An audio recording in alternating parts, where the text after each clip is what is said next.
بسم الله الرحمن الرحيم.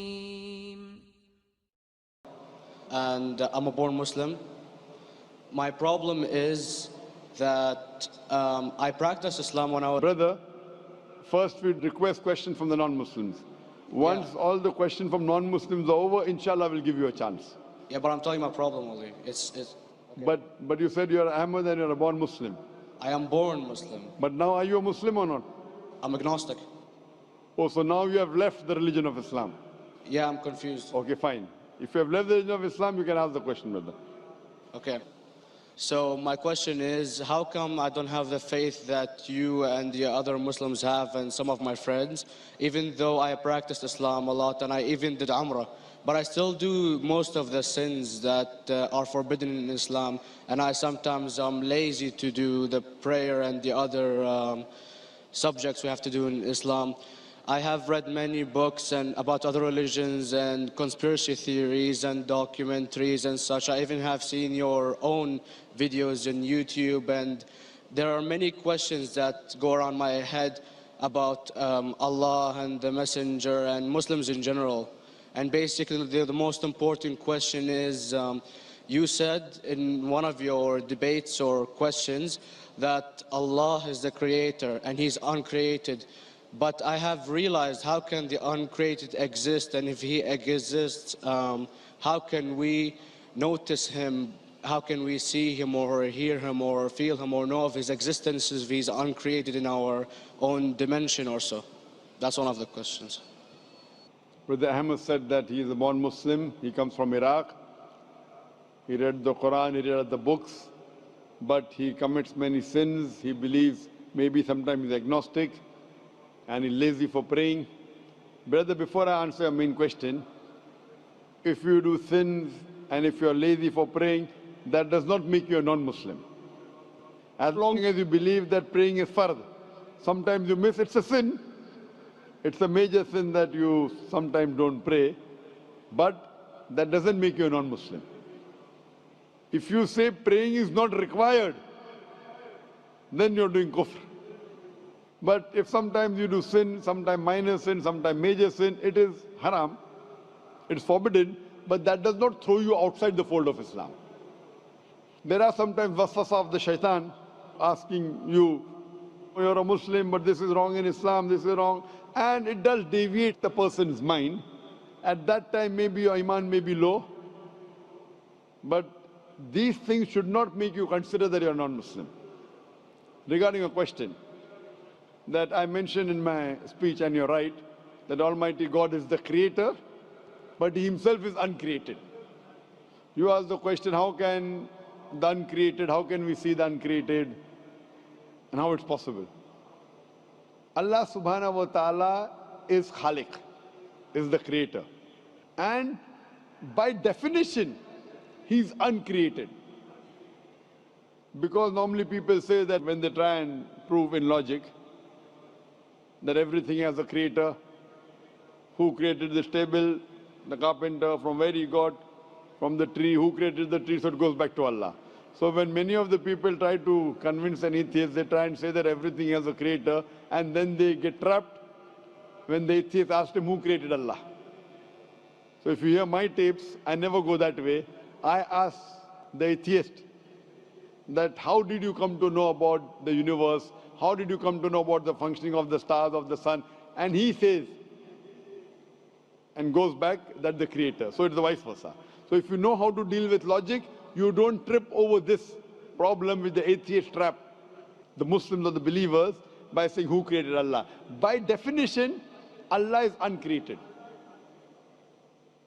And if you ask the question, who created Allah? If you have heard my tapes, I give the reply, that suppose a person comes and says that my brother John.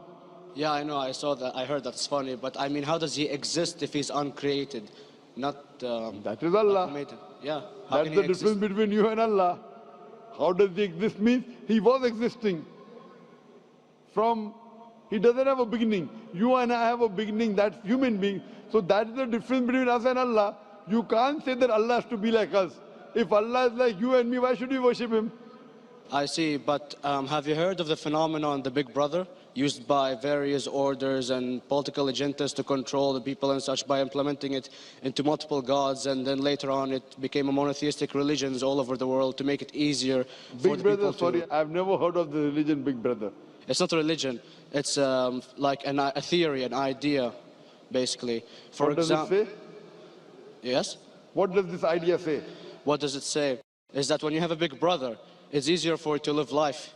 When you have someone watching you the whole time, understanding you the whole time, protecting you the whole time, being with you the whole time, and you can talk to him, although he never talks to you back, maybe in your dreams, do it to your mind and such, it's easier for you to live. While a human who does not have a big brother and is not easily controlled into doing so and is having complete freedom is a danger for the major ruling powers and such. What does this say? I don't understand.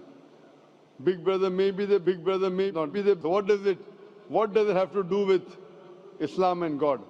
What does it have to do? Because basically Allah is watching you the whole time. So you want to say that Allah is like a big brother? Indeed, you use him for your protection so you won't be scared. You know what I mean? See, this is the hypothesis. Hypothesis. If you have heard, how do I convince an atheist? If you have heard my answer, that you said that you're agnostic, you're atheist. Yeah. So first thing I do to an atheist is I congratulate him. What? I congratulate him. Have you heard my answer of atheist? Yeah, you congratulate them and stuff. But I haven't seen your debates with the atheist. I just saw your answers on some questions. Fine, so you haven't seen the answer of atheist?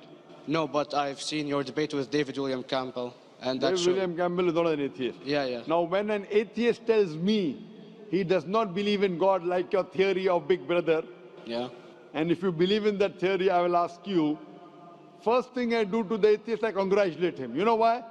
Yeah, because they think and they don't follow what their parent does and such stuff like that. No. I congratulate him because he is not doing blind belief. The other people are doing blind belief. He is a Christian because father is a Christian. He is a Hindu because father is a Hindu. Most of the Muslims are Muslim because father is a Muslim. He is thinking. He says there is no God. He has said the first part of the Islamic Shahada, La ilaha.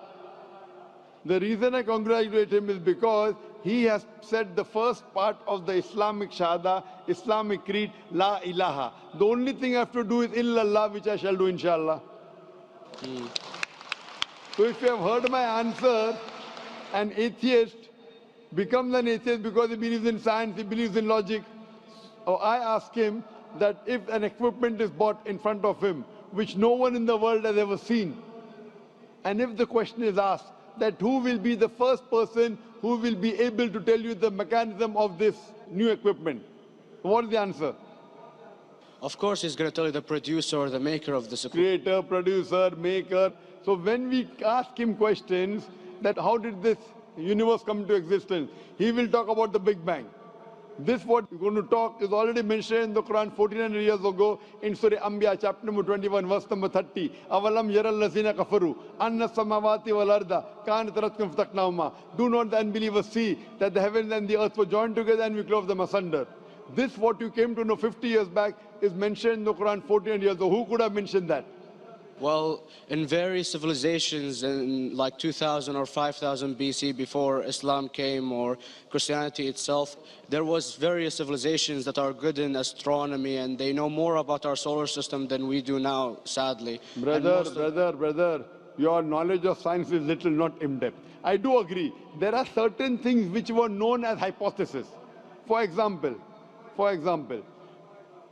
we came to know, we were proved that the earth was spherical in 1577. I know that in 6th century BC, there were Pythagoreans who believed that the earth was spherical. But the same Pythagoreans who believed the earth was spherical also believed that the earth was the center of the universe, which is wrong. You show me one civilization which believes 100% what the Quran has mentioned. I challenge you. What you say, so do you mean to say there was a person who said, okay, this civilization, out of 100 things, these 2 things are right. Out of 100 things, these 5 things are right. Out of this 100, and picked and chose. Who can do that? No one besides the Creator. Even if you know that there were 10 different civilizations, hundreds of civilizations, there is not a single civilization that you know in the past which knew 100% of science what we know today. So where is your logic? Where is your theory? I do know that certain things were hypotheses, which were proved later on. But there is not a single civilization which knows everything what is mentioned in the Quran. So the answer goes back to the original question, who could have collected this in the Quran? Someone 1400 years back, could he do and say, okay, out of these 100 things, these 3 are right, out of these 100 things, these 2 are right, out of this, it's not possible. Mathematically, it's not possible. Well, you never gave the idea of extraterrestrials or so. I mean, knowledge is power. And brother, I'm asking you a simple question. We are not coming here to have a debate. yeah. I'm asking you a question. Point out a single civilization. You're asking something else. Yeah, we are not here to discuss. You can come in the room and discuss. You ask a question, I'm giving you the answer. You gave about old civilization. I told you you're right. But out of 100 things, 98 they were wrong. So I'm asking you, who could have mentioned this in the Quran? You're talking something else now. Yeah, well, I'm asking a simple question, 2 plus 2 equal how much? You're saying, I'm telling you 3 multiplied by 3 is how much? I'm asking a name, you're telling that where do you live? Yeah, I'm asking a simple question, name me a single civilization which has everything what was mentioned in the Quran. Do you know of any or not? Yes or no? Well, not everything, of course. Even not 10%. Why? Babylon knows of most of the planets and such. Planet is not the only thing mentioned in the Quran. There are 1,000 things mentioned in the Quran. To say what 1,000 things are mentioned in the Quran, 10% would be equal to 100 things. Did Babylonian civilization knew about 100 things mentioned in the Quran? No, because they You don't have the cannot. They knew 5 or 6 things. In percentage-wise, very small. So of course. Who can be the author of the Quran besides the creator to know what is right, what is wrong? Today, science has established the hypothesis mentioned by Babylonian so many centuries back is today proven. So these were hypotheses in the past, which out of them many have been rejected, some have been accepted. So to collect all which is 100% correct has to be from the creator and no one else. Hope that answers the question. إن أعجبك الفيديو لا تنسى الإعجاب والاشتراك في القناة.